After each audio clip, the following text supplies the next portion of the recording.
ये बात है साल 1989 की। एक व्यक्ति को अपने क्षेत्र के थाना इंचार्ज से बात करनी थी।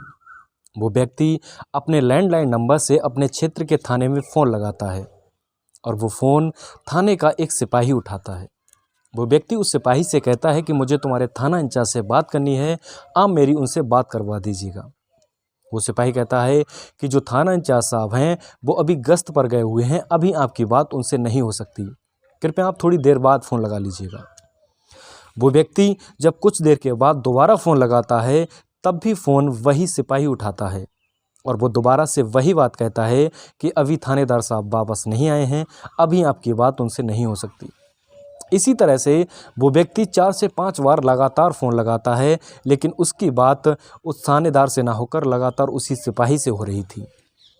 वो व्यक्ति इतनी बार फ़ोन लगाने के बाद जब थानेदार से बात नहीं होती है तो इतना भड़क जाता है कि फ़ोन पर ही उस सिपाही को गालियाँ देने लगता है और गालियाँ देने के बाद फ़ोन को काटता है और कुछ ही देर बाद अपना हुजूम लेकर थाने पहुंच जाता है और वहां पर बवाल करता है कि मैं इतनी देर से फ़ोन लगा रहा हूं और कोई भी व्यक्ति मेरी बात थानेदार से क्यों नहीं करा रहा है, और वो सिपाही कहाँ है जो लगातार मेरा फ़ोन उठा रहा है लेकिन थानेदार से बात नहीं करवा रहा है। तभी वो सिपाही भी उस व्यक्ति के सामने आ जाता है और वो कहता है कि हाँ, मैंने तुम्हें पहचान लिया, तुम ही लगातार फ़ोन लगा रहे थे और तुमने ही मुझे फ़ोन पर गालियाँ दी हैं। बस इतना कहना था उस सिपाही का कि वो व्यक्ति उस सिपाही पर लगातार थप्पड़ बरसाने लगता है और उन थप्पड़ों की गूंज इतनी तेज़ होती है कि वो पूरे शहर में गूंजने लगती हैं। जब बात पूरे शहर में फैल जाती है तो बात पहुंचती है एसएसपी साहब के पास। एसएसपी साहब मामले को जानने के लिए उस सिपाही को अपने पास बुलाते हैं और उस सिपाही से उस मामले के बारे में जानकारी लेते हैं। वो सिपाही कहता है कि साहब, मैं इतने प्रेशर में काम नहीं कर सकता। बताओ, एक व्यक्ति आकर एक थाने के अंदर एक पुलिस वाले को इतनी बुरी तरह से पीटता है, मैं इस तरह से काम नहीं कर सकता। और अपनी दास्तान सुनाते सुनाते वो पुलिस वाला एसएसपी साहब के सामने रोने लगता है। एसएसपी साहब उसे भरोसा दिलाते हैं कि तुम परेशान मत हो, मैं उस व्यक्ति के खिलाफ एफआईआर दर्ज कराऊंगा, मुकदमा लिखवाऊंगा। एसएसपी साहब के कहने के अनुसार उस व्यक्ति पर मुकदमा लिख जाता है। जब मुकदमा लिखा जाता है तो उस व्यक्ति का नाम सामने आता है। वो व्यक्ति कोई और ही नहीं बल्कि हाल ही में बना बाहुबली विधायक अतीक अहमद होता है। जब एसएसपी साहब के सामने अतीक अहमद का नाम आता है तो एसएसपी साहब कहते हैं कि चाहे वो जो भी हो, हम उसे बख्शेंगे नहीं। तो एसएसपी साहब के कहने के अनुसार पुलिस की एक टीम उस अतीक अहमद को पकड़ने के लिए उसके घर पहुंचती है, लेकिन अतीक अहमद, जब पुलिस उसके घर पर पहुंचती है तो अतीक अहमद वहां पर मौजूद नहीं होता है। तो पुलिस की टीम घर से वापस आ रही होती है तो 400 से 500 मीटर वापस आ पाती है। तभी रास्ते में अतीक अहमद अपने हुजूम के साथ पुलिस वालों को मिल जाता है। तो पुलिस वाले उससे कहते हैं कि तुम्हारे खिलाफ एक मुकदमा दर्ज है, तुम्हें हमारे साथ थाने चलना होगा। अतीक अहमद कहता है कि बड़े ही रुतबे में कहता है कि तुम मुझे थाना ले जाना तो दूर, मुझे हाथ भी नहीं लगा सकते। और उन पुलिस वालों में और अतीक अहमद में आपस में बहस शुरू हो जाती है। जब बहस शुरू हो जाती है तो अतीक अहमद के समर्थन में वहाँ पर और हज़ारों लोगों की भीड़ इकट्ठी हो जाती है। जब काफ़ी भीड़ इकट्ठी हो जाती है और पुलिस वाले ज़्यादा से ज़्यादा 10 या 12 होंगे तो मौके पर एसएसपी साहब भी वहाँ पहुँच जाते हैं, लेकिन एसएसपी साहब की भी अतीक अहमद से सिर्फ बहस ही होती है। जब घंटों बहस होने के बाद कोई हल नहीं निकलता, तभी लखनऊ से एसएसपी साहब के फ़ोन पर एक फ़ोन आता है और वो फ़ोन पर जो व्यक्ति बोल रहा था वो काफ़ी पावरफुल व्यक्ति था और वो एसएसपी साहब से कहता है कि एसएसपी साहब, आप जिस व्यक्ति को पकड़ने गए हो उसको पकड़ना मत, वो हमारा आदमी है। बस इतना कहना था कि एसएसपी साहब फ़ोन काट देते हैं और अपना मन महसूस कर वहाँ से अपनी पुलिस की टीम लेकर वापस चले जाते हैं। नमस्कार दोस्तों, मैं आपको आज ये जो सच्ची घटना सुनाने जा रहा हूँ, ये घटना है उत्तर प्रदेश के पूर्व मुख्यमंत्री मायावती के मर्डर की जो साजिश रची गई थी उसके आधार पर। और ये जो कहानी शुरू होती है, ये कहानी शुरू होती है 2 जून 1995 को। मीराबाई रोड पर एक गेस्ट हाउस होता है। इस गेस्ट हाउस के एक कमरे में एक महिला बंद है और उस कमरे के बाहर डीएम, एसएसपी और सैकड़ों पुलिस वाले बाहर खड़े हुए हैं। डीएम साहब उस कमरे के दरवाजे को नॉक करते हैं और उस महिला से कहते हैं कि मैम आप बाहर आ जाइए, अब आपको कोई भी खतरा नहीं है, हम लोग यहाँ पर मौजूद हैं आपकी सुरक्षा के लिए। लेकिन वो महिला अंदर से इतनी डरी हुई होती है, वो अंदर से ही आवाज़ लगाती है कि मैं दरवाज़ा नहीं खोलूँगी, अगर मैंने दरवाज़ा खोला तो आज मेरी हत्या हो जाएगी। डीएम साहब उसे दोबारा समझाते हैं कि मैम आप प्लीज़ बाहर आ जाइए, मुझ पर भरोसा रखिए, मैं डीएम बोल रहा हूं और यहाँ पर एसएसपी साहब भी मौजूद हैं, सैकड़ों पुलिस वाले मौजूद हैं, आपकी सुरक्षा का पूरा इंतजाम कर दिया गया है, कृपया आप दरवाज़ा खोल दीजिएगा। डीएम साहब के काफ़ी समझाने के बाद उस महिला ने जब दरवाज़ा खोला, जब वो महिला कमरे से बाहर आई तो उस महिला के बाल बिखरे हुए थे, कपड़े फटे हुए थे और उसकी आँखों में आंसू थे। वो महिला बहुत डरी हुई थी। वो महिला कोई और नहीं बल्कि हम और आप, बल्कि पूरा उत्तर प्रदेश, पूरा भारत, बल्कि पूरी दुनिया उन्हें मायावती के नाम से जानती है। दरअसल ये कहानी शुरू होती है 6 दिसंबर 1992 को, जब अयोध्या में बाबरी मस्जिद पर हमला करके उसे ढहा दिया गया था। उस समय कल्याण सिंह की सरकार थी और जब बाबरी मस्जिद वाला जो मुद्दा उठा था उसमें पूरे उत्तर प्रदेश का माहौल बहुत ख़राब हो गया था। उत्तर प्रदेश का क्या बल्कि भारत का माहौल बहुत ख़राब हो गया था।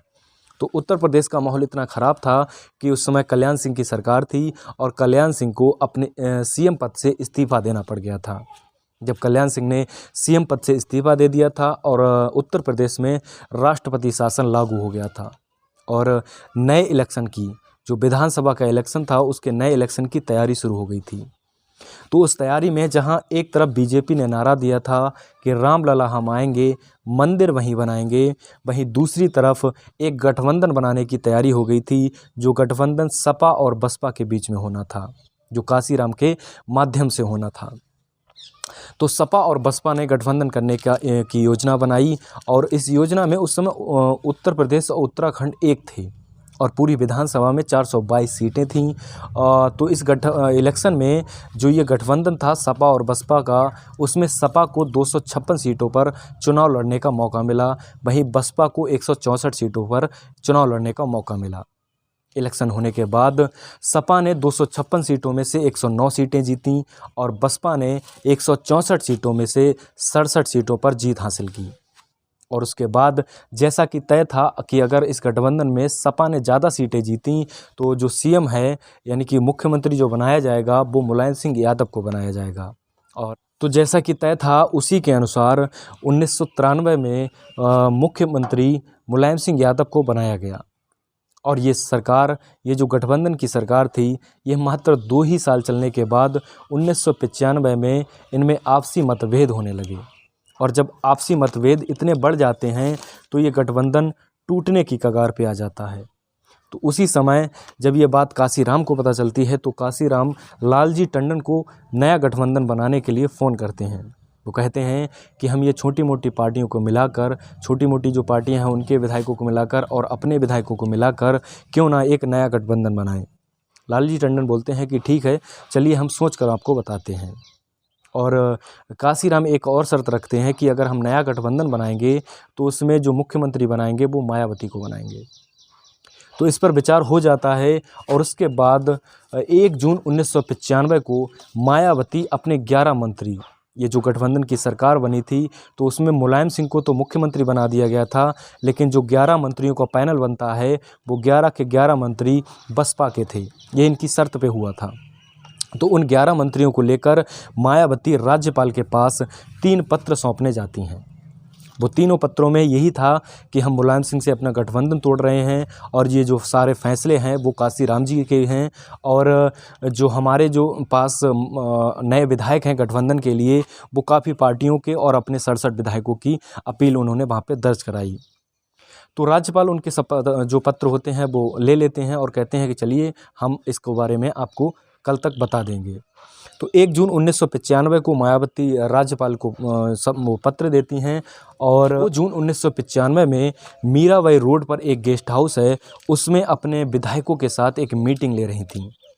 अब उधर मुलायम सिंह यादव को इस बात की भनक लग जाती है कि ये जो हमारी सरकार चल रही है गठबंधन की, वो अब टूटने वाली है और इसकी जो नया गठबंधन होगा उसमें नई उम्मीदवार होंगी, वो मायावती होंगी। और मायावती कल राज्यपाल से भी मिली हैं, वहाँ पर उन्होंने उस गठबंधन को तोड़ने के लिए पत्र भी सौंप दिया है। तो जब 2 जून 1995 को मायावती अपने विधायकों के साथ मीराबाई रोड पर एक गेस्ट हाउस में मीटिंग ले रही होती हैं, तो उस गेस्ट हाउस को काफ़ी लोग घेर लेते हैं और वो इन लोगों के साथ गाली गलौज करने लगते हैं और दरवाज़ा तोड़कर जहां मीटिंग चल रही होती है विधायकों के साथ, उसके अंदर घुस जाते हैं और इन लोगों के साथ मारपीट करने लगते हैं और इन पर हमला कर देते हैं। विधायकों को और मायावती को कुछ समझ में नहीं आ रहा था कि ये क्या चल रहा है। तो जो वहाँ पर मौजूद विधायक होते हैं, वो जब उन पर हमला होता है और मायावती पर भी हमला होता है, तो वो विधायक एक गोला बनाते हैं और उस गोले में मायावती को सेव करके पड़ोस के कमरे में मायावती को बंद कर देते हैं।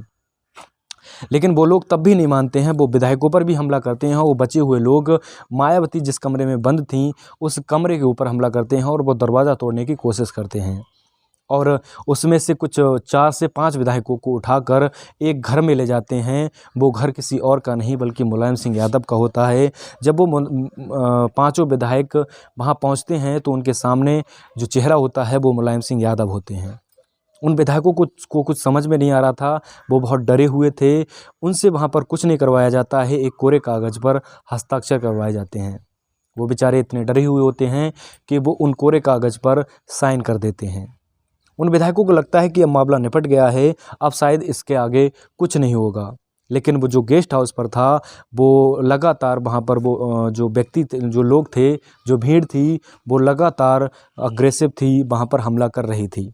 मायावती के कमरे के गेट को तोड़ने की कोशिश कर रही थी। मायावती कमरे में इतनी डरी हुई थी कि उन्हें कुछ समझ में नहीं आ रहा था। बाहर पुलिस प्रशासन जो पहुंच गया था, एसएसपी साहब वहां पर खड़े होकर सिगरेट फूंक रहे थे।